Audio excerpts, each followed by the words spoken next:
Welcome back, traders, and today I have amazing news. The Ripple XRP case is closed. XRP defeated the SEC in their lawsuit that's been going on since 2020. XRP, as a result, saw a huge increase of over 66% in price since this news dropped. So this represented a pretty big increase in my portfolio personally. I've been holding on to XRP since before the 2017-2018 bull run. I've been just holding on to it, and this case has been pretty damaging to my position there.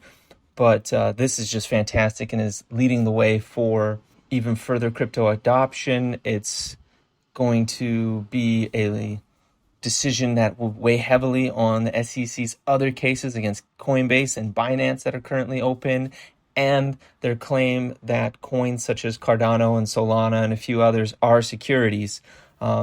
This was hugely damaging to the SEC stance. We're probably going to see some really positive things in the crypto space going forward now because of this decision. And this is just fantastic. I couldn't be happier about this news. I've been waiting for this for such a long time. So good.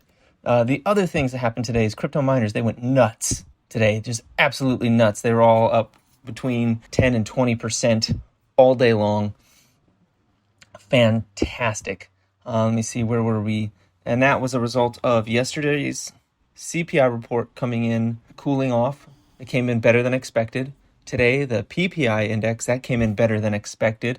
Initial jobless claims are a little bit lower than the 250,000 expected. That also played a role in there. It has been all just fantastic news. Bull run continues. Madness. It's just madness right now. It makes me a bit nervous with many of my positions being way up right now, and I really want to sell them, but I haven't been. One I did sell, that may have been a mistake, and I'll talk about that in a minute. The other big news we're looking for going forward, I don't see it here, but it's in 2 weeks, so it's not this week coming, but the week after. The Fed's is expected to raise rates by another 0.25%. They kind of have to at this point, otherwise the market's going to just go gangbusters and we'll probably see a 5,000 SPY, which they don't want and would be pretty dramatic if it did happen. I'd be buying puts at that point probably, just because that's just outrageous. And then I'd probably lose money on it like I always do when I buy puts, but that's what I would be thinking about. So what happened today? Actually, let me talk about my mistake first. Bitfarms. So on Bitfarms, BITF, I sold this yesterday, actually, when price came out of my upward channel here, and then I drew a box for what I expected to be the supply zone there. No, not supply zone. Supply zone. Sorry. What I expected to be the supply zone. It exited it.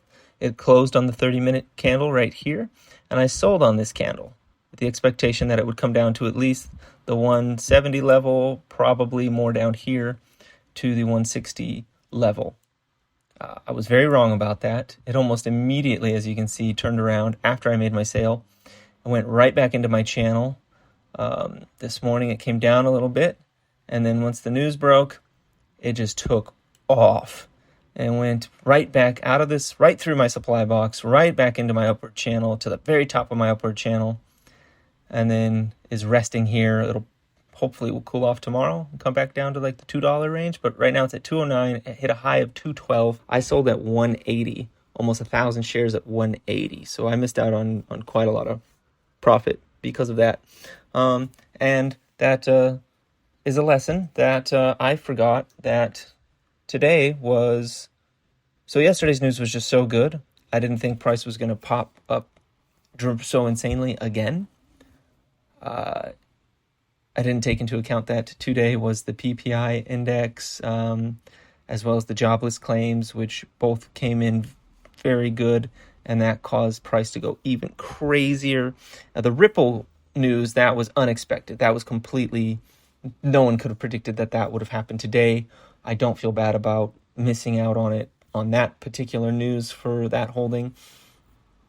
And that's just the way it is sometimes. You make a mistake, like I really thought that this was going to be making a newer low down here after it broke out of my upward channel and my supply zone here.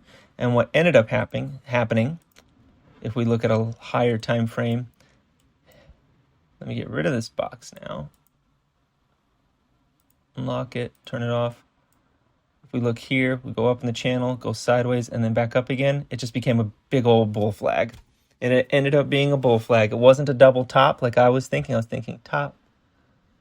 I mean, this was after my sale, but I was like, when it went back up to this level, I was thinking that could be a double top, because you see it came down right to the neckline of that double top, and instead of breaking it, which, let me get rid of this line here. If it broke down underneath this line, that would have been a double top. We would have definitely seen it come down. Didn't happen. It came down, met the neckline of the double top, and then just took off as a bull flag. These are things that I got ahead of myself on it. I should have held. I made money. No one ever went broke taking profit, so I'm not going to be upset about it. It's part of the game. So what happened today? Bit Digital took off. It went into this downward channel, went to the bottom of it, and then just blasted out of the top of that downward channel. Did a little bull flag here, took off. This now is tricky. So this area here. Is this another bull flag? So if it goes over 448, 450, we're going to $5. That's just going to probably happen. Or at least we're going to go test these highs here. This is a high from, oh yes, that's the top of the cup. So that's not even a high. That's just where this high nearly was. Let me turn that off. I may have that line a little bit higher than it should be. Should probably be about right there at 480 instead of 484. Let me just move that down. We're going to test this high, basically. So if this turns out to be a bull flag and we get a candle closing above it and stays above it at the 448, 450, we're looking at testing this high.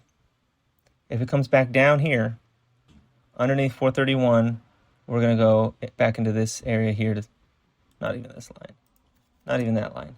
We're going to come probably down to about $4 again and test that. That's what I'm thinking. Based on this closing candle here, this big long wick underneath it, it is a red candle, but it is a long wick doji on the bottom. If we open up with the Ripple news, I think it's very possible we could see this go right above 450, right up to these new highs right there. That's very possible.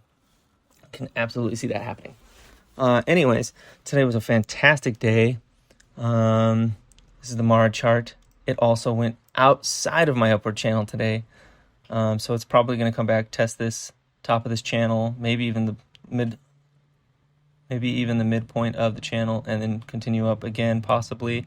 I'm thinking Mara probably will hit about $20-ish, $22 before we see some relief on it, possibly. I have switched over to a method, now that I have enough shares, I've been switching over to a method of selling covered calls on my shares. So if it reaches a certain price, it'll sell. So the last 2 days have been amazing days. I am looking for a pullback soon. I don't know if it's going to come now because of this news with Ripple on any of these particular moves. But I'll be looking for it. If it happens, that would be great. If it doesn't happen, I'll have to readjust and look at purchasing stock at a higher price if it never comes back down. I mean, it eventually will. It always does. But until then, thanks for watching and have a profitable day.